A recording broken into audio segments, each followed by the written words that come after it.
ਨਾਭਾ ਵਿਖੇ ਪਹੁੰਚੇ ਪੰਜਾਬ ਦੇ ਸਾਬਕਾ ਕੈਬਨਿਟ ਮੰਤਰੀ ਅਤੇ ਸੀਨੀਅਰ ਅਕਾਲੀ ਆਗੂ ਵਿਕਰਮ ਮਜੀਠੀਆ ਕੌਂਸਲਰ ਅਤੇ ਸੀਨੀਅਰ ਅਕਾਲੀ ਆਗੂ ਬਬਲੂ ਖੋਰਾ ਦੇ ਘਰ ਪਹੁੰਚੇ। ਇਸ ਮੌਕੇ ਵਿਕਰਮ ਮਜੀਠੀਆ ਨੇ ਕਾਂਗਰਸ ਸਰਕਾਰ ਤੇ ਤਾਬੜਤੋੜ ਵਾਰ ਕੀਤੇ। ਪੰਜਾਬ ਸੂਬੇ ਦੇ ਉੱਪਰ 3 ਲੱਖ ਕਰੋੜ ਦੇ ਕਰਜ਼ੇ ਤੇ ਵਿਕਰਮ ਮਜੀਠੀਆ ਨੇ ਕਾਂਗਰਸ ਨੂੰ ਆੜੇ ਹੱਥੀ ਲੈਂਦਿਆਂ ਕਿਹਾ ਕਿ ਕੈਪਟਨ ਸਰਕਾਰ ਨੇ ਪੰਜਾਬ ਉੱਪਰ ਜੋ ਕਰਜ਼ਾ ਚੜਾਇਆ ਹੈ, ਪਹਿਲਾਂ ਇਹ ਕਰਜ਼ਾ 1.5 ਲੱਖ ਕਰੋੜ ਦਾ ਸੀ। ਇਹਨਾਂ ਨੇ ਜੋ ਚੋਣ ਮੈਨੀਫੈਸਟੋ ਵਿੱਚ ਵਾਅਦਾ ਕੀਤਾ ਸੀ, ਇਹ ਉਸ ਤੇ ਖਰੇ ਨਹੀਂ ਉਤਰੇ ਅਤੇ ਕਾਂਗਰਸ ਸਰਕਾਰ ਬਿਲਕੁਲ ਫੇਲ ਹੋ ਚੁੱਕੀ ਹੈ। ਮਜੀਠੀਆ ਨੇ ਕਿਹਾ ਕਿ ਲੋਕਾਂ ਨੂੰ ਲੁਭਾਉਣ ਲਈ ਉਹਨਾਂ ਨੇ ਗੁਟਕਾ ਸਾਹਿਬ ਦੀ ਸਹੁੰ ਖਾਧੀ ਅਤੇ ਚੋਣ ਮੈਨੀਫੈਸਟੋ ਵਿੱਚ ਜੋ ਵਾਅਦੇ ਕੀਤੇ ਸਨ ਉਹ ਪੂਰੇ ਨਹੀਂ ਕੀਤੇ ਗਏ। ਪਟਿਆਲਾ ਤੋਂ ਕਵਲਜੀਤ ਦੀ ਰਿਪੋਰਟ, ਲਾਈਵ ਭਾਰਤ। ਸਾਡੇ ਜਿਨ੍ਹਾਂ ਕਾਉਂਸਲਰ ਸਾਹਿਬਾਨਾਂ ਨੇ, ਚਾਹੇ ਉਹ ਬਬਲੂ ਜੀ ਨੇ, ਚਾਹੇ ਗੋਲੂ ਜੀ ਨੇ, ਚਾਹੇ ਹੋਰ ਨੇ, ਇਹਨਾਂ ਨੇ ਹੁਕਮਰਾਨ ਕਾਂਗਰਸ ਦੇ ਖਿਲਾਫ ਬਹੁਤ ਵੱਡੀ ਲੜਾਈ ਲੜੀ ਸੀ। ਭਾਵੇਂ ਅੱਗੇ ਇੱਕ ਕਰਪਟ ਕੈਬਨਿਟ ਮਿਨਿਸਟਰ ਸੀ, ਫਿਰ ਵੀ ਲੋਕਾਂ ਦੇ ਸਹਿਯੋਗ ਸਦਕਾ ਜੋ ਇਹਨਾਂ ਨੇ ਚੰਗੇ ਕੰਮ ਕੀਤੇ ਸੀ, ਇਹਨਾਂ ਨੂੰ ਬਹੁਤ ਵੱਡੀ ਗਿਣਤੀ 'ਚ ਲੋਕਾਂ ਨੇ ਪਿਆਰ ਦੇ ਕੇ ਵੱਡੀ ਜ਼ਿੰਮੇਵਾਰੀ ਦਿੱਤੀ ਹੈ। ਇਸ ਲਈ ਇਹ ਜੇ ਸੱਜਣਾ ਦਾ, ਲੋਕਾਂ ਦੇ ਨੁਮਾਇੰਦਿਆਂ ਦਾ ਸਤਿਕਾਰ ਕਰਨਾ ਸ਼੍ਰੋਮਣੀ ਅਕਾਲੀ ਦਲ ਦਾ ਫਰਜ਼ ਹੈ। ਇਸ ਲਈ ਅੱਜ ਮੈਂ ਇਹਨਾਂ ਕੋਲ ਆਇਆ। ਮੇਰੇ ਬੜੇ ਲੰਬੇ ਸਮੇਂ ਨਾਲ ਯੂਥ ਅਕਾਲੀ ਦਲ 'ਚ ਕੰਮ ਕਰ ਰਹੇ ਆ, ਉਸ ਕਰਕੇ ਅੱਜ ਇਹਨਾਂ ਕੋਲ ਮੈਂ। ਸੂਬੇ ਦੇ ਉੱਪਰ ਜੀ 3 ਲੱਖ ਕਰੋੜ ਦਾ ਕਰਜ਼ਾ ਆ ਗਿਆ ਜੀ। ਇੱਕ ਪਾਸੇ ਕੈਪਟਨ ਕਹਿ ਰਹੇ ਨੇ 93% ਅਸੀਂ ਕੰਮ ਕਰਤਾ, ਨੌਕਰੀਆਂ ਦੇਤੀਆਂ, ਜਿਹੜੇ ਹੈਗੇ ਨੌਜਵਾਨ ਲਗਾਤਾਰ ਨਸ਼ੇ ਦੇ ਕਾਰਨ ਮਰ ਰਹੇ ਨੇ। ਕੀ ਕਹਿਣਾ ਚਾਹੁੰਦੇ? ਦੇਖੋ, ਕਾਂਗਰਸ ਸਰਕਾਰ ਦੀ ਮਾੜੀ ਕਾਰਗੁਜ਼ਾਰੀ ਇਸ ਗੱਲ ਤੋਂ ਸਾਬਤ ਹੋਈ ਹੈ। ਔਰ ਇਹ ਗੱਲ ਮੈਂ ਪਿਛਲੇ ਬਜਟ ਭਾਸ਼ਣ ਦੇ ਦੌਰਾਨ ਮੈਂ ਗੱਲ ਕੀਤੀ ਸੀ। ਮੈਂ ਕਿਹਾ ਸਾਡੇ ਤੇ ਇਲਜ਼ਾਮ ਲਾਉਂਦੇ ਸੀ ਕਿ 10 ਸਾਲਾਂ 'ਚ ਇਹਨਾਂ ਨੇ ਲੱਖ ਕਰੋੜ ਦਾ ਕਰਜ਼ਾ ਚੜਾਤਾ, ਮਗਰ ਜਿੰਨਾ ਡਿਵੈਲਪਮੈਂਟ ਦਾ ਕੰਮ, ਸੜਕਾਂ ਦਾ ਕੰਮ, ਹਵਾਈ ਅੱਡਿਆਂ ਦਾ ਕੰਮ, ਸੋਸ਼ਲ ਵੈਲਫੇਅਰ ਸਕੀਮਾਂ ਦਾ ਕੰਮ, ਬਿਜਲੀ ਬੱਤੀ 5 ਰੁਪਏ ਯੂਨਿਟ ਨੂੰ ਮਿਲਦੀ ਸੀ, ਨਵੇਂ ਕਨੈਕਸ਼ਨ, ਮਤਲਬ ਜਿੰਨਾ ਇਨਫਰਾਸਟ੍ਰਕਚਰ ਤੇ ਕੰਮ ਹੋਇਆ, ਚਾਹੇ ਉਹ ਵਿਰਾਸਤੇ ਮਾਰਗ ਬਣਿਆ ਹੋਵੇ, ਕੀ ਕੁਝ ਨਹੀਂ ਬਣਿਆ, 10 ਸਾਲਾਂ 'ਚ ਸਾਡੇ ਸਰਕਾਰ ਦੇ ਸਮੇਂ 1 ਲੱਖ ਕਰੋੜ ਚੜਿਆ ਸੀ। ਇਹਨਾਂ ਦਾ ਕੰਮ ਕੋਈ ਨਹੀਂ ਕੀਤਾ 5 ਸਾਲਾਂ 'ਚ, ਤੇ ਕਰਜ਼ਾ 1.5 ਲੱਖ ਕਰੋੜ ਵਧਾਤਾ। ਔਰ ਇਹ ਗੱਲ ਖਜ਼ਾਨਾ ਮੰਤਰੀ ਸਾਹਿਬ ਨੂੰ ਮੈਂ ਗੱਲ ਕਹੀ ਸੀ ਕਿ ਤੁਸੀਂ ਕੰਮ ਕੋਈ ਨਹੀਂ ਕੀਤਾ। ਵਾਅਦਾ ਆਪਦਾ ਜਿਹੜਾ, ਦੇਖੋ ਵਾਅਦਾ ਵੀ ਇੱਕ ਹੁੰਦਾ ਹੈ ਕਿ ਤੁਸੀਂ ਚੋਣ ਮੈਨੀਫੈਸਟੋ 'ਚ ਕਰ ਦਿਓ। ਇਹਨਾਂ ਨੇ ਤਰੀਕਾ ਵੀ ਨਵਾਂ ਅਪਣਾਇਆ ਪੀਕੇ ਦੇ ਕਹੇ 'ਤੇ। ਲੋਕਾਂ ਨੂੰ ਲੁਭਾਉਣ ਵਾਸਤੇ ਪਹਿਲਾਂ ਗੁਰੂ ਦਾ ਓਟ ਆਸਰਾ ਲਿਆ, ਗੁਟਕਾ ਸਾਹਿਬ ਦਾ, ਫਿਰ ਸਾਹਿਬੇ ਕਮਾਲ ਸਰਬੰਸ ਦਾਨੀ ਗੁਰੂ ਗੋਬਿੰਦ ਸਿੰਘ ਜੀ ਮਹਾਰਾਜ ਦੀ ਪਵਿੱਤਰ ਧਰਤੀ ਸਾਬੋ ਕੀ ਤਲਵੰਡੀ ਉਹ ਚੁਣੀ। ਔਰ ਉੱਥੇ ਜਿੱਥੇ ਵਾਅਦੇ ਕੀਤੇ, ਨਾਲ ਹੀ ਇੱਕ ਨਵਾਂ ਸ਼ੋਸ਼ਾ ਛੱਡਤਾ, ਜਿਹੜੇ ਫਾਰਮ ਭਰਾਏ। ਫਾਰਮ ਭਰਾ ਕੇ ਨੌਕਰੀਆਂ ਦੇ ਘਰ ਨੌਕਰੀ ਦੇ, ਕਰਜ਼ਾ ਮਾਫੀ ਦੇ, ਮੋਬਾਈਲ ਦੇ, ਪਤਾ ਨਹੀਂ ਕਿਹੜੇ ਵਾਅਦੇ ਕਰਤੇ। ਵਾਅਦਾ ਇੱਕ ਨਹੀਂ ਪੂਰਾ, ਕਰਜ਼ਾ 3 ਲੱਖ ਕਰੋੜ। ਇਹ ਮਾੜੀ ਕਾਰਗੁਜ਼ਾਰੀ ਹੈ। ਔਰ ਉਸ ਵੇਲੇ ਵੀ ਅਸੀਂ ਕਹਿੰਦੇ ਸੀ, ਤੁਹਾਨੂੰ ਸ਼ਾਇਦ ਇਸ ਗੱਲ ਦਾ ਇਲਮ ਨਹੀਂ ਹੋਣਾ, ਟੋਟਲ ਨੌਕਰੀ ਪੰਜਾਬ ਸਰਕਾਰ 'ਚ ਕਿੰਨੀ ਆ? 3.25 ਲੱਖ ਜਾਂ 3.5 ਲੱਖ ਹੈ। ਤੇ ਜੇ ਘਰ ਨੌਕਰੀ ਦੇਣੀ ਆ, ਪੰਜਾਬ ਦੀ 3 ਕਰੋੜ ਆਬਾਦੀ ਹੈ, ਕੋਈ 55 ਤੋਂ 60 ਲੱਖ ਘਰ ਨੇ। ਜਦੋਂ 1947 ਤੋਂ 2017 ਤੱਕ 3.5 ਲੱਖ EMPLOYE ਹੋਏ ਆ ਸਰਕਾਰ ਦੇ, ਤੁਸੀਂ ਇਹ ਜਿਹਾ ਕਿਹੜਾ ਚਮਤਕਾਰ ਕਰ ਦੇਣਾ ਸੀਗਾ ਕਿ ਤੁਸੀਂ 60 ਲੱਖ ਨੂੰ ਨੌਕਰੀ ਦੇ ਦੇਣੀ ਸੀ? ਝੂਠੇ ਵਾਅਦੇ ਕੀਤੇ ਗਏ। ਔਰ ਉਹਦਾ ਰਿਜ਼ਲਟ ਅੱਜ ਤੁਹਾਡੇ ਸਾਹਮਣੇ ਆ ਰਿਹਾ ਕਿ ਲੋਕ ਕਾਂਗਰਸ ਦੇ ਮੰਤਰੀਆਂ ਦਾ, ਮੁੱਖ ਮੰਤਰੀ ਦਾ ਹਰ ਜਗ੍ਹਾ ਹੀ ਵਿਰੋਧ ਹੋ ਰਿਹਾ। ਚਾਹੇ ਉਹ ਮੁਲਾਜ਼ਮ ਕਰ ਰਹੇ ਆ, ਚਾਹੇ ਉਹ ਕਿਸਾਨ ਕਰ ਰਹੇ ਆ, ਚਾਹੇ ਉਹ ਨੌਜਵਾਨ ਕਰ ਰਹੇ ਆ, ਚਾਹੇ ਵਧੇ ਬਿਜਲੀ ਦੇ ਰੇਟ ਆ, ਭਾਵੇਂ ਸੋਸ਼ਲ ਵੈਲਫੇਅਰ ਸਕੀਮ ਹੈ, ਜਾਂ ਸਭ ਤੋਂ ਵੱਡਾ ਘਟਾਲਾ ਵੇਖੋ, ਨੌਜਵਾਨ ਪੀੜ੍ਹੀ ਇੱਕ ਸਰਮਾਇਆ ਕਿਸੇ ਕੌਮ ਦਾ।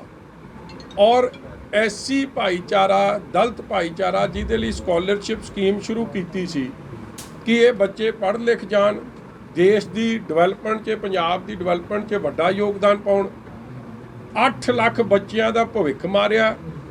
ਐਸਸੀ ਬੱਚਿਆਂ ਦੀ ਐਨਰੋਲਮੈਂਟ ਕਾਲਜਸ 'ਚ ਖਤਮ ਹੋ ਰਹੀ ਹੈ ਔਰ ਉਹਦਾ ਇੱਕੋ ਹੀ ਇੱਕ ਕਾਰਨ ਹੈ, ਜੋ ਵੱਡੇ ਪੱਧਰ ਤੇ ਕਰਪਸ਼ਨ ਧਰਮਸੋਤ ਨੇ ਕੀਤੀ ਹੈ ਔਰ ਜੋ ਮੰਗ ਅਸੀਂ ਲੰਮੇ ਸਮੇਂ ਤੋਂ ਕਰਦੇ ਆ ਰਹੇ ਸੀ। ਸਾਡੇ ਮੈਂਬਰ ਪਾਰਲੀਮੈਂਟਾਂ ਨੇ ਫਿਰ ਦਿੱਲੀ ਚਿੱਠੀ ਲਿਖੀ ਕਿ ਪੰਜਾਬ ਸਰਕਾਰ ਦੀ ਮਨਸ਼ਾ ਸਾਫ਼ ਨਹੀਂ, ਭਾਵੇਂ ਕਿਰਪਾ ਸ਼ੰਕਰ ਸਰੋਜ ਇੱਕ ਚੀਫ ਸੈਕਟਰੀ ਲੈਵਲ ਦੇ ਅਫਸਰ ਸੀ, ਸਰਕਾਰ ਨਹੀਂ ਲਾਇਆ ਸੀ, ਉਹਨਾਂ ਨੇ ਪਰਦਾ ਫਾਸ਼ ਕੀਤਾ ਕਿ ਮੈਂ ਇਹ ਪਾਪ ਹੁੰਦਾ ਵੇਖ ਨਹੀਂ ਸਕਦਾ ਕਿ ਜਿਹੜੇ ਗੋਸਟ ਕਾਲਜਸ ਨੂੰ ਪੈਸੇ ਚਲੇ ਗਏ, ਜਿਨ੍ਹਾਂ ਨੂੰ ਸੀਗਾ ਫਾਈਨੈਂਸ ਡਿਪਾਰਟਮੈਂਟ ਨੇ ਕਿਹਾ ਸੀ ਪੈਸੇ ਜਾਣੇ ਨਹੀਂ ਚਾਹੀਦੇ, ਉਹਨਾਂ ਨੂੰ 16 ਕਰੋੜ ਉੱਤੋਂ ਦੀ ਦੇਤਾ, ਜਿਨ੍ਹਾਂ ਤੋਂ ਰਿਕਵਰੀ ਕਰਾਉਣੀ ਸੀ ਉਹਨਾਂ ਨੂੰ ਪੈਸੇ ਦੇਤੇ। ਔਰ ਇਹ ਸਿਰਫ ਹੋਇਆ ਇੱਕ ਡਿਪਟੀ ਡਾਇਰੈਕਟਰ ਗਿੱਲ ਜਿਹਨੂੰ ਇਹ ਪਾਵਰਾਂ ਦਿੱਤੀਆਂ ਗਈਆਂ ਚੀਫ ਸੈਕਟਰੀ ਲੈਵਲ ਤੋਂ, ਸੈਕਟਰੀ ਲੈਵਲ ਤੋਂ ਖੋ ਕੇ, ਸਿਰਫ ਇਸ ਲਈ ਕਿ ਕਰਪਸ਼ਨ ਹੋਵੇ। ਹਜ਼ਾਰਾਂ ਕਰੋੜ ਰੁਪਈਆ, ਕੋਈ 2,500 ਕਰੋੜ ਅੱਜ ਵੀ 2017 ਤੋਂ ਲੈ ਕੇ ਹੁਣ ਤੱਕ ਦਾ ਐਸਸੀ ਸਕਾਲਰਸ਼ਿਪ ਦਾ ਗਿਆ ਨਹੀਂ ਹੈ। ਬੱਚਿਆਂ ਨੂੰ ਐਡਮਿਸ਼ਨ ਨਹੀਂ ਮਿਲ ਰਹੀ, ਡਿਗਰੀ ਨਹੀਂ ਮਿਲ ਰਹੀ, ਸਰਟੀਫਿਕੇਟ ਨਹੀਂ ਮਿਲ ਰਹੇ ਪਾਸਿੰਗ ਆਊਟ। ਔਰ ਇਸ ਗੱਲ ਤੇ ਪਰਦਾ ਪਾਇਆ ਜਾ ਰਿਹਾ ਸੀ, ਮਗਰ ਅੱਜ CBI ਦੀ ਇਨਕੁਆਇਰੀ ਸ਼ੁਰੂ ਹੋਈ ਆ। ਉਹ ਦਿਨ ਦੂਰ ਨਹੀਂ ਜਿਸ ਦਿਨ ਇਹ ਸਾਰੇ ਜਿਨ੍ਹਾਂ ਨੇ ਏਡੇ ਵੱਡੇ ਪੱਧਰ ਤੇ ਕਰਪਸ਼ਨ ਕੀਤੀ ਹੈ, ਚਾਹੇ ਉਹ ਮਿਨਿਸਟਰ ਧਰਮਸੋਤ ਹੈ, ਉਹ ਅੰਦਰ ਹੋਊਗਾ। ਕਿਉਂਕਿ ਇਹ ਤੋਂ ਵੱਡਾ ਮੈਂ ਸਮਝਦਾ ਪਾਪ ਕੋਈ ਨਹੀਂ ਕਿ ਲੋੜਵੰਦ ਪਰਿਵਾਰਾਂ ਦੇ ਖਿਲਾਫ ਇਸ ਤਰੀਕੇ ਦਾ ਧੋਖਾ ਧੜੀ ਸ਼ਾਇਦ ਪਹਿਲਾਂ ਕਿਸੇ ਸੂਬੇ 'ਚ ਨਹੀਂ ਵੇਖਣ ਨੂੰ ਮਿਲੀ। ਆਮ ਆਦਮੀ ਪਾਰਟੀ ਨੇ 300 ਯੂਨਿਟ ਫ੍ਰੀ ਦੇਣ ਦਾ ਵਾਅਦੇ ਤੱਕ, ਕੀ ਤੁਹਾਨੂੰ ਨਹੀਂ ਲੱਗਦਾ ਪੰਜਾਬ ਦੇ ਜਿਸ ਤਰ੍ਹਾਂ ਇੰਨਾ ਕਰਜ਼ਾ 300 ਯੂਨਿਟ ਦੇਣਾ ਅਸੰਭਵ ਚੀਜ਼ ਹੈ? ਕੀ ਅਕਾਲੀ ਦਲ ਇਸ ਨੂੰ ਸਸਤੀ ਬਿਜਲੀ ਲੈ ਕੇ ਆਏਗਾ ਕੰਪਨੀਆਂ ਨਾਲ? ਦੇਖੋ ਇਹ ਜਿਹੜੀ ਪਾਰਟੀ ਹੈ ਨਾ, ਇਹ ਆਮ ਪਾਰਟੀ ਦਾ ਐਵੇਂ ਨਾਂ ਹੀ ਹੈ, ਖਾਸ ਪਾਰਟੀ ਹੈ। ਇਹ ਇਹਨਾਂ ਦਾ ਕਿਸੇ ਗੱਲ ਦਾ ਭਰੋਸਾ 4.5 ਸਾਲ ਬਾਅਦ ਤਾਂ ਪਹਿਲਾਂ ਤਾਂ ਕੇਜਰੀਵਾਲ ਸਾਹਿਬ ਨੇ ਦਰਸ਼ਨ ਹੀ ਦੇ ਦਿੱਤੇ, ਉਹਨਾਂ ਦਾ ਬਹੁਤ ਬਹੁਤ ਧੰਨਵਾਦ। 4.5 ਸਾਲ ਤਾਂ ਉਹ ਲੱਭੇ ਨਹੀਂ। ਔਰ ਦੂਜੀ ਗੱਲ, ਤੁਸੀਂ ਇੱਕ ਗੱਲ ਮੈਨੂੰ ਦੱਸੋ ਕਿ ਬੰਦਾ ਨਾਭੇ ਦਾ ਨੁਮਾਇੰਦਾ ਕੋਈ ਚੁਣਿਓ ਤੁਸੀਂ, ਉਹ ਕਹੇ ਨਾਭੇ ਤਾਂ ਨਹੀਂ ਮੈਂ ਕੰਮ ਕਰਾਉਣੇ, ਮੈਂ ਜਾ ਕੇ ਨਾ ਅਮਲੋਹ ਕੰਮ ਕਰਾਊਂਗਾ। ਤੇ ਨਾਭੇ ਵਾਲਿਆਂ ਨੇ ਤਾਂ ਫਿਰ ਪੁੱਛਣਾ ਕਿ ਭਾਊ ਬਣਾਉਂਦੇ ਅਸੀਂ ਤੈਨੂੰ, MLA ਦਾ ਧਿਆਨ ਤੇਰਾ ਅਮਲੋਹ 'ਚ ਰਹਿੰਦਾ, ਅਸੀਂ ਤੇਰੇ ਤੋਂ ਕੀ ਕਰਾਉਣਾ। ਉਹੀ ਹਾਲ ਕੇਜਰੀਵਾਲ ਸਾਹਿਬ ਦਾ। ਜੇ ਕਿਸੇ ਦੀ ਮਨਸ਼ਾ ਸਾਫ਼ ਹੈ, ਜੇ ਇੰਟੈਂਸ਼ਨਸ ਚੰਗੀਆਂ ਨੇ, ਜੇ ਸੋਚ ਇਮਾਨਦਾਰੀ ਵਾਲੀ ਹੈ, ਤੇ ਹਾਲੇ ਤੱਕ ਦਿੱਲੀ 'ਚ ਕਿਉਂ ਨਹੀਂ ਮਾਫ ਕੀਤੇ ਜੀ 300 ਯੂਨਿਟ? ਔਰ ਦਿੱਲੀ 'ਚ ਸ਼ਾਇਦ ਸਭ ਤੋਂ ਵੱਡਾ ਧੋਖਾ ਕੀਤਾ। ਔਰ ਪੰਜਾਬ ਦੀ ਜਿਹੜੀ ਬਾਦਲ ਸਾਹਿਬ ਨੇ ਸਕੀਮ ਸ਼ੁਰੂ ਕੀਤੀ ਉਸ ਨੂੰ ਫੇਲ ਕਰਨ ਦਾ ਇੱਕ ਸਿਸਟਮ ਬਣਾ ਲਿਆ। ਦਿੱਲੀ 200 ਯੂਨਿਟ ਮਾਫ ਹੈ, 300 ਨਹੀਂ ਹੈ। ਇਸ ਤੋਂ ਹੀ ਪਤਾ ਲੱਗਦਾ ਕਿ ਜਿਹੜਾ ਬੰਦਾ ਆਪਣੇ ਲੋਕਾਂ ਨੂੰ, ਜਿਹੜੇ ਮੁੱਖ ਮੰਤਰੀ ਉਹਨਾਂ ਨੂੰ ਚੁਣਦੇ ਆ, ਉਹਨਾਂ ਪ੍ਰਤੀ ਤਾਂ ਬੇਈਮਾਨ ਹੈ ਤੇ ਆਪਣੇ ਪ੍ਰਤੀ ਕਿੱਥੋਂ ਇਮਾਨਦਾਰ ਹੋ ਜਾਊਗਾ? ਇਹ ਇਕੱਲਾ ਇੱਕ ਵੋਟਾਂ ਦਾ ਬਰੀਡਿੰਗ ਗਰਾਊਂਡ ਉਹਨਾਂ ਨੇ ਬਣਾਇਆ ਕਿ ਹੁਣ ਜਿਵੇਂ ਬਰਸਾਤ 'ਚ ਡੱਡੂ ਨਿਕਲ ਆਉਂਦੇ ਨਾ, ਉਸ ਤਰ੍ਹਾਂ ਹੁਣ ਆਇਆ ਸੀਜ਼ਨ, ਝੂਠ ਸੱਚ ਬੋਲੋ ਤੇ ਪਾਰ ਜਾਓ। ਦਿੱਲੀ 201 ਯੂਨਿਟ ਹੋ ਜੇ ਤੇ 201 ਦਾ ਬਿੱਲ ਆਉਂਦਾ ਸਾਰੇ ਦਾ। ਔਰ ਸਭ ਤੋਂ ਮਹਿੰਗੀ ਬਿਜਲੀ ਅੱਜ ਦਿੱਲੀ 'ਚ ਹੈ, ਚਾਹੇ ਉਹ ਕਮਰਸ਼ੀਅਲ ਹੈ। ਦੇਖੋ ਸਭ ਤੋਂ ਵੱਧ ਉੱਥੇ ਦੁਕਾਨਾਂ ਨੇ, ਦੁਕਾਨਦਾਰ ਸਭ ਤੋਂ ਮਹਿੰਗੀ ਬਿਜਲੀ ਪੇ ਕਰ ਰਿਹਾ, ਚਾਹੇ ਉਹ ਇੰਡਸਟਰੀ ਹੈ। ਔਰ 1500 ਕੋਲ ਕਿਸਾਨ ਹੈ। ਇੱਕ ਸਬਸਿਡੀ ਤੁਸੀਂ ਕਿੰਨੀ ਦਿੰਦੇ ਹੋ ਸਾਲ 'ਚ, ਇਸ ਤੋਂ ਸਪਸ਼ਟ ਹੋ ਜਾਂਦਾ ਕਿ ਤੁਸੀਂ ਲੋਕਾਂ ਦੀ ਮਦਦ ਕਿੰਨੀ ਕਰ ਰਹੇ ਹੋ। ਸਾਲਾਨਾ ਸਬਸਿਡੀ ਜਿਹੜੀ ਦਿੱਲੀ ਸਰਕਾਰ ਆਪਣੇ ਲੋਕਾਂ ਨੂੰ ਦੇ ਰਹੀ ਹੈ ਉਹ 1000 ਕਰੋੜ ਹੈ। ਔਰ ਜੋ ਸਾਲਾਨਾ ਸਬਸਿਡੀ ਬਾਦਲ ਸਾਹਿਬ ਸ਼ੁਰੂ ਕਰ ਗਏ, ਚਾਹੇ ਉਹ ਮੋਟਰਾਂ ਦੇ ਬਿੱਲ ਮਾਫ ਸੀ, ਚਾਹੇ ਐਸਸੀ ਭਾਈਚਾਰੇ, BC ਭਾਈਚਾਰੇ ਨੂੰ, ਲੋੜਵੰਦ ਨੂੰ 200 ਯੂਨਿਟ ਮਾਫ ਕਰਨੇ, ਜਾਂ ਜੋ ਹੋਰ ਸੀ, ਉਹ 10,668 ਕਰੋੜ ਰੁਪਈਆ ਸਾਲਾਨਾ ਪੰਜਾਬ 'ਚ ਦਿੱਤੀ ਜਾ ਰਹੀ ਹੈ। ਇਸ ਲਈ ਜਿਹੜੇ ਕੇਜਰੀਵਾਲ ਸਾਹਿਬ ਨੇ, ਉਹਨਾਂ ਦੀ ਕਿਸੇ ਗੱਲ ਦਾ ਭਰੋਸਾ। ਪੰਜਾਬ ਆਉਂਦੇ ਸੀ ਤੇ ਕਹਿੰਦੇ ਸੀ SYL ਨਹੀਂ ਬਣਨੀ ਚਾਹੀਦੀ, ਹਰਿਆਣੇ ਜਾ ਕੇ ਕਹਿੰਦੇ ਸੀ ਨਹੀਂ ਬਣਨੀ ਚਾਹੀਦੀ, ਹਰਿਆਣੇ ਨੂੰ ਪਾਣੀ ਦਾ ਲੋੜ ਹੈ। ਦਿੱਲੀ ਜਾ ਕੇ ਸੁਪਰੀਮ ਕੋਰਟ 'ਚ ਹੀ ਐਫੀਡੇਵਿਟ ਦੇ ਦਿੱਤਾ ਕਿ ਦਿੱਲੀ ਨੂੰ ਪਾਣੀ ਦੀ ਬੜੀ ਲੋੜ ਹੈ, ਇਸ ਲਈ SYL ਬਣਨਾ ਚਾਹੀਦਾ। ਜਿਹਦਾ ਸਟੈਂਡ ਹਰ ਗੱਲ ਤੇ ਬਦਲੇ। ਦਿੱਲੀ 'ਚ ਜਾ ਕੇ ਪ੍ਰਦੂਸ਼ਣ ਦਾ ਕਾਰਨ, ਪੰਜਾਬ 'ਚ ਤਾਂ ਪ੍ਰਦੂਸ਼ਣ ਹੈ ਨਹੀਂ ਇੰਨੀ ਜਿੰਨੀ ਦਿੱਲੀ 'ਚ, ਔਰ ਦਿੱਲੀ ਦਾ ਪ੍ਰਦੂਸ਼ਣ ਦਾ ਕਾਰਨ ਹਰਿਆਣੇ ਦਾ ਇੱਕ ਪੰਜਾਬ ਦਾ ਕਿਸਾਨ 10 ਕਰੋੜ ਰੁਪਈਆ ਉਹਨੂੰ ਕਿੱਲੇ ਦਾ ਫਾਈਨ ਲਵਾਤਾ। ਫਿਰ ਨਾਲ ਹੀ ਜਿਹੜੇ ਥਰਮਲ ਪਲਾਂਟ ਚੱਲਦੇ ਉਹਦੇ ਖਿਲਾਫ ਐਫੀਡੇਵਿਟ ਦੇਤਾ। ਜੇ ਅੱਜ ਥਰਮਲ ਪਲਾਂਟ ਬੰਦ ਹੋ ਜਾਣਗੇ, ਹਾਲੇ ਤਾਂ ਪਾਵਰ ਕੱਟ ਦਾ ਆਪਾਂ 8-8 10-10 ਘੰਟੇ ਦਾ ਸਾਹਮਣਾ ਕਰ ਰਹੇ, ਮੈਨੂੰ ਲੱਗਦਾ 24 ਘੰਟਿਆਂ ਚੋਂ 4 ਘੰਟੇ ਬੱਤੀ ਆਇਆ ਕਰੂਗੀ, ਬਾਕੀ ਆਇਆ ਨਹੀਂ ਕਰੂਗੀ। ਤੁਸੀਂ ਇਹ ਜਿਹੜਾ ਐਂਟੀ ਪੰਜਾਬ ਸਟਾਂਸ ਹੈ, ਪੰਜਾਬ ਦੇ ਵਿਰੁੱਧ ਜਿਹੜਾ ਫੈਸਲੇ ਕਰ ਰਹੇ ਆ, ਪੰਜਾਬੀ ਆਪ ਦਾ ਫੈਸਲਾ ਆਪ ਕਰ ਸਕਦੇ ਆ। ਦਿੱਲੀ ਦੇ ਰਿਮੋਟ ਕੰਟਰੋਲ ਦੀ ਲੋੜ ਨਹੀਂ। ਪੰਜਾਬੀ ਕੇਪੇਬਲ ਏਬਲ ਲੋਕ ਨੇ, ਕੁਰਬਾਨੀ ਵਾਲੇ ਲੋਕ ਨੇ, ਆਪ ਦਾ ਫੈਸਲਾ ਆਪ ਕਰਨਗੇ। ਦਿੱਲੀ ਦਰਬਾਰ ਦੇ ਰਿਮੋਟ ਕੰਟਰੋਲ ਨਾਲ ਪੰਜਾਬੀ ਨਹੀਂ ਚੱਲੂਗਾ। ਪੰਜਾਬ ਦੇ ਲੋਕ ਫ੍ਰੀ ਨਹੀਂ ਭਾਲਦੇ ਜੀ, ਪੰਜਾਬ ਦੇ ਲੋਕ ਸਸਤੀ ਭਾਲਦੇ ਆ। ਬਹੁਤ ਮਹਿੰਗੀ ਬਿਜਲੀ ਪੰਜਾਬ 'ਚ ਫਿਲਹਾਲ ਹੋ ਗਈ। ਕੀ ਅਕਾਲੀ ਦਲ ਚੋਣ ਮੈਨੀਫੈਸਟੋ ਦੇ ਵਿੱਚ ਇਸ ਨੂੰ ਸ਼ਾਮਲ ਕਰੇਗਾ? ਦੇਖੋ, ਜਦੋਂ ਸ਼੍ਰੋਮਣੀ ਅਕਾਲੀ ਦਲ ਦੀ ਸਰਕਾਰ ਸੀ, ਅੱਜ ਪਰ ਯੂਨਿਟ ਬੱਤੀ ਦਾ ਰੇਟ ਹੈ 7.25 ਤੋਂ ਲੈ ਕੇ 9-9.5 ਰੁਪਏ ਖਪਤ ਦੇ ਹਿਸਾਬ ਨਾਲ। ਜਦੋਂ ਬਾਦਲ ਸਾਹਿਬ ਦਾ ਸਰਕਾਰ ਸੀ, ਉਦੋਂ 5.25 ਰੁਪਏ ਯੂਨਿਟ ਹੁੰਦਾ ਸੀ। 200 ਯੂਨਿਟ SC BC ਗਰੀਬਾਂ ਦੇ ਮਾਫ ਸੀ, ਕਿਸਾਨੀ ਨੂੰ ਮਾਫ ਸੀ, ਇੰਡਸਟਰੀ ਨੂੰ ਅਫੋਰਡੇਬਲ ਪਾਵਰ ਮਿਲ ਰਹੀ ਸੀ। ਮਾੜੀ ਕਾਰਗੁਜ਼ਾਰੀ ਕਰਕੇ ਜੰਗਲ ਚੋਂ ਬਾਹਰ ਨਿਕਲਣਾ ਨਹੀਂ, ਲੋਕਾਂ ਵੱਲ ਧਿਆਨ ਦੇਣਾ ਨਹੀਂ, ਔਰ ਬੈਡ ਮੈਨੇਜਮੈਂਟ, ਬੈਡ ਕਾਰਗੁਜ਼ਾਰੀ ਕਰਕੇ ਅੱਜ ਇਹ ਹਾਲਾਤ ਬਣੇ ਆ ਕਿ ਜਿਹੜਾ ਪਾਵਰ ਸਰਪਲਸ ਸੂਬਾ ਸੀ, ਅੱਜ ਪਾਵਰ ਦੀ ਘਾਟ ਹੋ ਗਈ ਹੈ ਤੇ ਰੇਟ ਵੱਧ ਗਏ ਆ। ਇਹ ਸਾਰੇ ਮਾਮਲੇ ਨੂੰ ਦਰੁਸਤ ਕਰਦਿਆਂ ਹੋਇਆਂ ਸੁਖਬੀਰ ਜੀ ਨੇ ਪਹਿਲਾਂ ਕਿਹਾ ਕਿ ਮੈਂ ਬਿਜਲੀ ਦੇ ਰੇਟ ਘਟਾਊਂਗਾ, ਔਰ ਬੜੀ ਛੇਤੀ ਇਹਦੇ ਤੇ ਸਾਰਾ ਬਲੂਪ੍ਰਿੰਟ ਸਰਦਾਰ ਸੁਖਬੀਰ ਸਿੰਘ ਜੀ ਬਾਦਲ ਸਾਹਿਬ ਪ੍ਰਧਾਨ ਸ਼੍ਰੋਮਣੀ ਅਕਾਲੀ ਦਲ ਜਾਰੀ ਕਰਨ ਲੱਗੇ। ਕਾਂਗਰਸ ਦਾ ਬਹੁਤ ਥੋੜਾ ਸਮਾਂ ਰਹਿ ਗਿਆ। ਨਵਜੋਤ ਸਿੰਘ ਸਿੱਧੂ ਜਿਸ ਮੁੱਦਿਆਂ ਦੀ ਗੱਲ ਕਰ ਰਹੇ ਨੇ, ਤੁਹਾਨੂੰ ਲੱਗਦਾ ਕਿ ਕੰਪਲੀਟ ਕਰ ਸਕਣਗੇ? ਦੇਖੋ, ਪਹਿਲੀ ਗੱਲ ਤਾਂ ਜਿੱਦਣ ਪ੍ਰਧਾਨਗੀ ਦੀ ਚੋਣ ਹੋਈ ਆ, ਮੈਂ ਤਾਂ ਅੱਜ ਤੱਕ ਇਹੋ ਜਿਹੀ ਚੋਣ ਵੇਖੀ ਨਹੀਂ, ਕੋਈ ਨਹੀਂ। ਸ਼ਾਇਦ ਤੁਸੀਂ ਵੀ ਆਪ ਦੀ ਜ਼ਿੰਦਗੀ 'ਚ ਨਹੀਂ ਵੇਖਿਆ ਹੋਣਾ ਕਿ ਥੋਕਣ ਵਾਲੇ ਸਿੱਟਣ ਵਾਲਾ ਪ੍ਰਧਾਨ, ਥੁੱਕ ਚੱਟ ਪ੍ਰਧਾਨ ਹੀ ਕਈਆਂ ਨੇ ਉਹਦਾ ਨਾਂ ਰੱਖਤਾ। ਕਦੇ ਪ੍ਰਧਾਨ ਦੀ ਹਰਕਤਾਂ ਹੈ ਇਹ।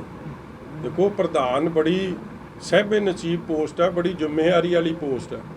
ਔਰ ਹੈਰਾਨਗੀ ਦੀ ਗੱਲ ਹੈ ਕਿ ਕਪਤਾਨ ਸਾਹਿਬ ਤਾਂ ਕਹਿ ਰਿਹਾ ਕਿ ਮੈਂ 95% ਪੈਦੇ ਪੂਰੇ ਕਰਤੇ, ਰਹੀ 5% ਕਿ ਉਹ ਕਹਿੰਦੇ GST ਨਹੀਂ ਆਈ ਤਾਂ ਨਹੀਂ ਹੋਏ। ਇਹ ਕਹਿ ਰਿਹਾ ਹਲੇ ਵਾਅਦੇ ਪੂਰੇ ਕਰਨੇ ਆ। ਇਹ ਘਰ ਬਣ ਕੇ ਮਨ ਤਾਂ ਬਣਾ ਲੈਣ, ਹੋਣਾ ਕੀ ਆ। ਨਾਲੇ ਜਿਹੜਾ ਆਪ ਕਹਿੰਦਾ ਸੀ ਕਿ ਕਾਂਗਰਸ ਮੁੰਨੀ ਨਾਲੋਂ ਵੱਧ ਬਦਨਾਮ ਹੈ, ਹੁਣ ਇਹਦੇ ਚਰਨ ਪੈ ਗਏ ਤੇ ਕਿ ਉਹ ਚੰਗੀ ਹੋ ਗਈ ਹੈ। ਇਸ ਲਈ ਉਹ ਅਲੀ ਬਾਬਾ 40 ਚੋਰ, ਹੁਣ ਫਰਕ ਇੰਨਾ ਕਿ ਪਹਿਲਾਂ ਕਪਤਾਨ ਸਾਹਿਬ ਦੇ ਨਾਲ ਸੀ, ਹੁਣ ਇੱਧਰ ਹੋ ਗਏ। ਦੇਖੋ, ਜਿਹੜੀ ਗੱਲਾਂ ਅਸੀਂ ਕਰਦੇ ਸੀ, ਅੱਜ ਕੀ ਧਰਮਸੋਤ ਨੇ ਕਲੀਨ ਚਿੱਟ ਹੋ ਗਈ। ਫਿਰ ਅੱਜ ਉਹੀ ਸ਼ਰਾਬ ਮਾਫੀਆ ਜਿਹਦੇ ਖਿਲਾਫ 100 ਤੋਂ ਵੱਧ ਬੰਦੇ ਮਾਰਨ ਦਾ ਇਲਜ਼ਾਮ ਹੈ, ਮਦਨ ਲਾਲ ਜਲਾਲਪੁਰਾ, ਅੱਜ ਤੱਕ ਕਾਂਗਰਸੀ ਬੋਲ ਪਏ ਨਾ ਉਹਦੇ ਖਿਲਾਫ। ਅੱਜ ਉਹ ਜਾ ਕੇ ਉਹਦੇ ਘਰ ਜਾਵੇ ਤੇ ਕੀ ਸ਼ਰਾਬ ਮਾਫੀਆ ਨੂੰ ਸਰਪ੍ਰਸਤੀ ਦੇ ਰਹੇ। ਔਰ ਉਹੀ ਮਾਈਨਿੰਗ ਮਾਫੀਆ, ਅੱਜ ਸਾਰਾ ਇਹਨਾਂ ਦਾ ਪੰਜਾਬ ਪ੍ਰਦੇਸ਼ ਕਾਂਗਰਸ ਦਾ ਦਫ਼ਤਰ, ਪਹਿਲਾਂ ਤਾਂ AICC ਦੇ ਦਫ਼ਤਰ ਦਾ ਖਰਚਾ ਉਹਨਾਂ ਨੇ ਸਾਂਭਿਆ ਸੀ, ਹੁਣ ਇਸ ਨਵੇਂ ਪ੍ਰਧਾਨ ਦਾ ਖਰਚਾ ਵੀ ਠੋਕੋ ਤਾਲੀ ਠੁੱਕ ਚੱਟ ਪ੍ਰਧਾਨ ਨਵਜੋਤ ਦਾ ਖਰਚਾ ਸ਼ਰਾਬ ਮਾਫੀਆ ਤੇ ਮਾਈਨਿੰਗ ਮਾਫੀਆ ਨੇ ਚੱਲ ਰਿਹਾ। ਮਗਰ ਕਿਉਂਕਿ ਹੁਣ ਇਹਨੂੰ ਪੁੱਛੋ, ਰਾਹੁਲ ਗਾਂਧੀ ਪੱਪੂ ਆ ਕਿ ਪਾਪਾ। ਡਾਕਟਰ ਮਨਮੋਹਨ ਸਿੰਘ ਜੀ ਦੀ ਮੈਂ ਪਰਸਨਲੀ ਕਦਰ ਕਰਦਾ ਔਰ ਸਤਿਕਾਰਯੋਗ ਨੇ। ਕਿਸੇ ਸਰਦਾਰ ਨੂੰ ਇਹ ਕਹਿ ਦੇਣਾ ਕਿ ਇਹ ਸਰਦਾਰ ਨਹੀਂ, ਇਹ ਤਾਂ ਮੌਣੀ ਬਾਬਾ।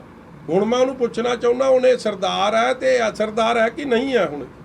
ਇਸ ਲਈ ਜਿਹੜੇ ਲੋਕਾਂ ਦਾ ਕੋਈ ਕਿਰਦਾਰ ਹੀ ਮਤਲਬ ਉਹੋ ਜਿਹਾ ਹੋਵੇ ਧੁੰਦਲਾ, ਉਹੀ ਕੈਪਟਨ ਅਮਰਿੰਦਰ 17 'ਚ ਉਹਦੇ ਗੋਡੀ ਹੱਥ ਲਾਉਂਦਾ ਸੀ। ਇੱਕ ਇੰਟਰਵਿਊ ਹੈ, ਵੇਖਿਓ ਅੰਗਰੇਜ਼ੀ ਚੈਨਲ ਦੀ, ਕਿਸੇ ਚੈਨਲ ਵਾਲੇ ਨੇ ਤੁਹਾਡੇ ਨੇ ਪੁੱਛ ਲਿਆ ਸੀ 10 ਸੈਕਟਰ ਕੋਠੀ ਸੌਂ ਚੁੱਕ ਤੋਂ ਪਹਿਲਾਂ ਕਿ ਕੈਪਟਨ ਸਾਹਿਬ ਇਹ ਨਵਜੋਤ ਤੁਹਾਡੀ ਸਿਫਤ ਬੜੀ ਕਰਦਾ। ਤੇ ਕੈਪਟਨ ਸਾਹਿਬ ਨੇ ਕਿਹਾ ਜੀ ਸਿਫਤ ਸੁਣਨ ਦਾ ਕਿਹਨੂੰ ਸ਼ੌਂਕ ਨਹੀਂ, ਤੇ ਕਹਿੰਦਾ ਇਹਦੇ ਮੂੰਹੋਂ ਸੁਣ ਲੈਂਦਾ। ਇਹ ਅੱਗੇ ਕਹਿੰਦਾ father is a father, son is a son. Captain ਸਾਹਿਬ ਨੂੰ ਕਹਿੰਦਾ ਫਾਦਰ, ਹੁਣ ਕਹਿੰਦਾ ਉਦੋਂ ਤਾਂ ਗੋਡੀ ਹੱਥ ਨਹੀਂ ਲਾਏ, ਪਹਿਲਾਂ ਬੀਬੀ ਪੱਠਲ ਦੇ ਨਹੀਂ ਲਾਉਂਦਾ ਸੀ, ਹੁਣ ਬੀਬੀ ਦੇ ਲਾਤੇ ਤੇ ਕੈਪਟਨ ਦੇ ਨਹੀਂ ਲਾਏ। ਇਹ ਜਿਹੇ ਬੰਦਿਆਂ ਦਾ ਕੀ ਸਟੈਂਡ ਹੈ ਜੀ ਅਕਾਲੀ ਦਲ? ਔਰ ਇਹਨਾਂ ਨੂੰ ਇਹ ਪੁੱਛੋ ਕਿ ਜਿਹੜੇ ਤੁਸੀਂ ਮਾਫੀਆ ਦੀ ਗੱਲ ਕਰਦੇ ਸੀ, ਹੁਣ ਉਹ ਸਾਰੇ ਕਿਉਂਕਿ ਤੇਰੇ ਨਾਲ ਜੁੜ ਗਏ ਤੇ ਉਹਨਾਂ ਤੇ ਮਿਹਰ ਭਰੇ ਹੱਥ ਪੈ ਗਿਆ। ਇਸ ਲਈ ਭਰਾਵੋ, ਇਹਨਾਂ ਨੇ ਕੱਖ ਨਹੀਂ ਕਰਨਾ। ਇਹ ਫੇਲਡ ਲੀਡਰਸ਼ਿਪ ਹੈ, ਰਿਜੈਕਟਡ ਪਾਰਟੀ ਹੈ। ਪੁੱਠੀ ਗਿਣਤੀ ਕਾਂਗਰਸ ਦੀ ਸ਼ੁਰੂ ਯੂਥ ਨੂੰ ਮੌਕਾ ਦੋਗੇ ਵਿਧਾਨ ਸਭਾ ਚੋਣਾਂ ਦੇ ਵਿੱਚ ਅਕਾਲੀ ਦਲ ਹਾਂਜੀ ਕਿਸ ਮੁੱਦੇ ਤੇ ਅਕਾਲੀ ਦਲ ਦੀ ਸਟ੍ਰੈਟੇਜੀ ਕੀ ਰਹੂਗੀ? ਹੁਣ ਭਰਾਵਾ ਏਡੇ ਕਮਰੇ 'ਚ ਤਾਂ ਕਿਹੜੀ ਸਟ੍ਰੈਟਜੀ ਦੱਸ ਦਿਆਂਗੇ ਨਹੀਂ ਜਿਹੜੀ ਕਿਸ ਮੁੱਦੇ ਤੇ ਲੈ ਨਾਲੇ ਮੌਕਾ ਮਿਲੇਗਾ ਨਾਲੇ ਤੁਹਾਨੂੰ ਥੋੜੀ ਦੱਸਾਂਗੇ ਜੀ, ਹਲੇ ਮੌਕੇ ਤੇ ਦੱਸਾਂਗੇ। ਲੋਕਾਂ ਦੇ ਭਲੇ ਦੀ ਸਟ੍ਰੈਟਜੀ ਆ। ਲੋਕਾਂ ਨਾਲ ਜੋ ਬਾਦਲ ਸਾਹਿਬ ਦਾ ਇੱਕ ਟਰੈਕ ਰਿਕਾਰਡ ਰਿਹਾ ਹੈ ਕਿ ਜੋ ਕਿਹਾ ਉਹ ਕੀਤਾ। ਵੇਖੋ, ਓਨਲੀ ਸਟੇਟ ਇਨ ਦਾ ਕੰਟਰੀ, ਪੰਜਾਬ 'ਚ ਦਿੱਲੀ 'ਚ 15,000 ਕਿਸਾਨ ਹੈ, ਬੰਬੀਆਂ ਦੇ ਬਿੱਲ ਮਾਫ ਨਹੀਂ ਮੋਟਰਾਂ ਦੇ, ਔਰ 1 ਰੁਪਏ 50 ਪੈਸੇ ਪਰ ਕਿਲੋਵਾਟ ਉੱਥੇ ਰੇਟ ਲਿਆ ਜਾਂਦਾ ਹੈ। ਫਿਕਸ ਚਾਰਜ 1.25 ਰੁਪਏ ਲੈ ਜਾਂਦੇ। ਹਜ਼ਾਰਾਂ ਰੁਪਈਆ ਇੱਕ ਮੋਟਰ ਪਿੱਛੇ, ਕਨੈਕਸ਼ਨ ਪਿੱਛੇ ਦਿੱਲੀ 'ਚ ਦੇਣਾ ਪੈ ਰਿਹਾ। ਪੰਜਾਬ 'ਚ ਬਾਦਲ ਸਾਹਿਬ ਨੇ ਐਗਰੀਕਲਚਰ, ਇੱਕ ਐਗਰੇਰੀਅਨ ਇਕਨੋਮੀ ਹੋਣ ਦੇ ਨਾਤੇ, ਕਿਉਂਕਿ ਡੀਜ਼ਲ ਪੈਟਰੋਲ ਦੇ ਰੇਟ ਸੂਬੇ ਦੀ ਸਰਕਾਰ ਮੁਕਰਰ ਨਹੀਂ ਕਰਦੀ, ਅਸੀਂ ਵਾਅਦਾ ਕੀਤਾ ਉਹਨੂੰ ਪੂਰਾ ਕੀਤਾ। ਆਟਾ ਦਾਲ ਪੂਰਾ ਕੀਤਾ, ਜੋ ਜੋ ਵਾਅਦਾ ਕੀਤਾ ਉਹਨੂੰ ਪੂਰਾ ਕੀਤਾ। ਅੱਜ ਵੀ ਮੈਂ ਤੁਹਾਨੂੰ ਇਸੇ ਕਮਿਟਮੈਂਟ ਨਾਲ ਕਹਿ ਰਿਹਾ ਕਿ ਕਾਂਗਰਸੀ ਤਾਂ ਖੇਡਦੇ ਖੇਡਾਂ, ਦਿੱਲੀ ਜਾ ਕੇ ਕਹਿੰਦੇ ਡੀਜ਼ਲ ਪੈਟਰੋਲ ਦੇ ਰੇਟ ਘਟਾਓ, ਤੇ ਸਭ ਤੋਂ ਵੱਧ ਕਮਾਈ ਟੈਕਸਾਂ ਦੇ ਰੂਪ 'ਚ ਪੈਟਰੋਲ ਦੇ ਤੇ ਡੀਜ਼ਲ ਦੇ ਵਧੇ ਰੇਟਾਂ ਤੇ 10,000 ਕਰੋੜ ਪੰਜਾਬ ਸਰਕਾਰ ਨੇ ਕੀਤੀ ਹੈ। ਇਹ ਕਿਉਂ ਨਹੀਂ ਘਟਾਉਂਦੇ? ਇਸ ਲਈ ਜਿਹੜੀ ਦੋਗਲੀ ਰਾਜਨੀਤੀ ਹੈ ਨਾ, ਡਬਲ ਸਪੀਕ, ਉਸ ਨੂੰ ਅਸੀਂ ਰਿਜੈਕਟ ਕਰਾਂਗੇ, ਪਰਦਾਫਾਸ਼ ਕਰਾਂਗੇ। ਕੱਲ ਅਕਾਲੀ ਦਲ ਦਾ ਵਫਦ ਰਾਸ਼ਟਰਪਤੀ ਨੂੰ ਮਿਲਿਆ ਕਿਸਾਨੀ ਮੁੱਦੇ ਨੂੰ ਬਿੱਲਾਂ ਨੂੰ ਲੈ ਕੇ, ਇਸ ਕਰਕੇ ਦੀ ਅੱਗੇ ਦੇਖੋ, ਮੈਨੂੰ ਇੱਕ ਗੱਲ ਦੀ ਤਾਂ ਸੰਤੁਸ਼ਟੀ ਹੈ ਕਿ ਸ਼੍ਰੋਮਣੀ ਅਕਾਲੀ ਦਲ ਨੇ ਬੜਾ ਡਿਸਾਈਸਿਵ ਫੈਸਲਾ ਕੀਤਾ। ਸਾਡਾ 30 ਸਾਲ ਦਾ ਪੁਰਾਣਾ ਰਿਸ਼ਤਾ ਸੀ ਵਾਜਪਾਈ ਸਾਹਿਬ ਤੇ, ਕਿਉਂਕਿ ਅਸੀਂ ਕਾਂਗਰਸ ਵਿਰੋਧੀ ਰਹੇ ਹਮੇਸ਼ਾ, ਔਰ ਸੈਂਟਰ 'ਚ ਇੱਕ ਆਲਟਰਨੇਟ ਦੀ ਲੋੜ ਸੀ। ਜਦੋਂ 2 MP ਬਣਦੇ ਸੀ ਭਾਜਪਾ ਦੇ, ਉਦੋਂ ਦਾ ਅਹਿਸਾਸ ਹੋਇਆ ਸੀ। ਮਗਰ ਜਦ ਭਾਜਪਾ ਨੇ ਐਂਟੀ ਕਿਸਾਨ ਫੈਸਲਾ ਲਿਆ, ਅਸੀਂ ਕਾਂਗਰਸ ਵਾਂਗੂ ਅਮਰੀਕਾ ਦੇ ਜਹਾਜ਼ ਨਹੀਂ ਚੜ੍ਹ ਗਏ। ਇਹ ਜਿਹੜਾ ਹੁਣ ਟਰੈਕਟਰ ਚਲਾਉਂਦਾ ਸੀ ਨਾ ਪੱਪੂ, ਇਹ ਜਿਸ ਦਿਨ ਬਿੱਲ ਪਾਸ ਹੋਣੇ ਸੀ, ਇਹ ਤੇ ਇਹਦੀ ਮਾਤਾ ਜਿਹਨੂੰ ਸਿੱਧੂ ਪਿਆਰ ਨਾਲ, ਮੈਂ ਤਾਂ ਉਹਨਾਂ ਨੂੰ ਸਤਿਕਾਰਯੋਗ ਸੋਨੀਆ ਗਾਂਧੀ ਜੀ ਕਹਿੰਦਾ, ਇਹ ਮੁੰਨੀ ਕਹਿੰਦਾ, ਇਹ ਤੇ ਇਹਦਾ ਪੱਪੂ, ਇਹ ਜਹਾਜ਼ ਚੜ੍ਹੇ ਸੀ ਅਮਰੀਕਾ ਨੂੰ, ਉਸ ਦਿਨ ਟਰੈਕਟਰ ਚਲਾਉਂਦੇ ਆ। ਇਹ ਡਬਲ ਸਪੀਕ ਹੈ, ਇਹ ਦੋਗਲੀ ਗੱਲ ਹੈ। ਮਗਰ ਸ਼੍ਰੋਮਣੀ ਅਕਾਲੀ ਦਲ ਨੇ ਉਸ ਦਿਨ ਵੀ ਵਿਰੋਧ ਕੀਤਾ ਵਿਪ ਜਾਰੀ ਕਰਕੇ, ਔਰ ਅੱਜ ਵੀ ਚਾਹੇ ਉਹ ਸਪੀਕਰ ਸਾਹਿਬ ਨੇ ਤੇ ਚਾਹੇ ਉਹ ਰਾਸ਼ਟਰਪਤੀ ਸਾਹਿਬ ਹੈ, ਉਹਨਾਂ ਕੋਲ ਇਹ ਮੰਗ ਕੀਤੀ ਹੈ ਕਿ ਜੁਆਇੰਟ ਪਾਰਲੀਮੈਂਟਰੀ ਕਮੇਟੀ ਕੀ ਸਾਰੀ ਪਾਰਟੀਆਂ ਦੀ JPC ਬਣੇ, ਔਰ ਇਸ ਗੱਲ ਦੀ ਘੋਖ ਹੋਵੇ ਜਿਹੜੇ ਕਿਸਾਨੀ ਅੰਦੋਲਨ 'ਚ ਸ਼ਹੀਦ ਹੋਏ ਹੈ, ਔਰ ਇਹਦੇ ਲਈ ਜ਼ਿੰਮੇਵਾਰ ਕੌਣ ਹੈ, ਉਹਨਾਂ ਦੀ ਮਦਦ ਹੋਵੇ, ਔਰ ਨਾਲ ਹੀ ਇਹ ਕਾਲੇ ਕਾਨੂੰਨ ਰੱਦ ਹੋਣ। ਇੱਕ ਡਿਸਾਈਸਿਵ ਫੈਸਲਾ ਕੀਤਾ। ਜਦ ਕਿ ਕਾਂਗਰਸ ਜੇ ਵਿਪ ਜਾਰੀ ਕਰਦੀ ਤੇ ਇਹ ਬਿੱਲ ਕਦੇ ਰਾਜ ਸਭਾ 'ਚ ਪਾਸ ਹੀ ਨਹੀਂ ਹੋ ਸਕਦੇ ਸੀ, ਮਗਰ ਕਿਉਂਕਿ ਮਿਲੀ ਭੁਗਤ ਸੀ, ਚੋਣ ਮੈਨੀਫੈਸਟੋ ਦਾ ਇਹਨਾਂ ਦਾ ਵਾਅਦਾ ਸੀ, ਅੱਜ ਸਾਰਾ ਕੰਮ ਸਾਹਮਣੇ ਆ ਰਿਹਾ। Sir, Thank you. Last RTI ਦੇ ਇਹ ਖੁਲਾਸਾ ਹੋਇਆ, ਜਿਹੜੇ ਟੈਕਸ ਭਰਦੀ ਆ ਸਰਕਾਰ ਭਰ ਰਹੀ ਆ, 93 ਵਿਧਾਇਕ ਨੇ ਜਿਹੜੇ ਟੈਕਸ ਨਹੀਂ ਭਰਦੇ, ਸਾਰੀ ਸਰਕਾਰ ਦੇ ਖਜ਼ਾਨੇ 'ਚ ਜਾ ਰਿਹਾ। ਹਾਂਜੀ, ਜਿਹੜਾ ਖਜ਼ਾਨੇ 'ਚ ਜਾ ਰਿਹਾ ਜੀ ਟੈਕਸ, ਸਾਰੀ ਵਿਧਾਇਕਾਂ ਦਾ 93 ਵਿਧਾਇਕਾਂ। ਮੈਨੂੰ ਇਹਦਾ ਪਤਾ ਨਹੀਂ ਜੀ, ਜਿਹੜੀ ਗੱਲ ਦਾ ਸਮਝ ਹੋਊਗੀ ਤੇ ਮੈਂ ਜਵਾਬ ਦੇ। Thank you.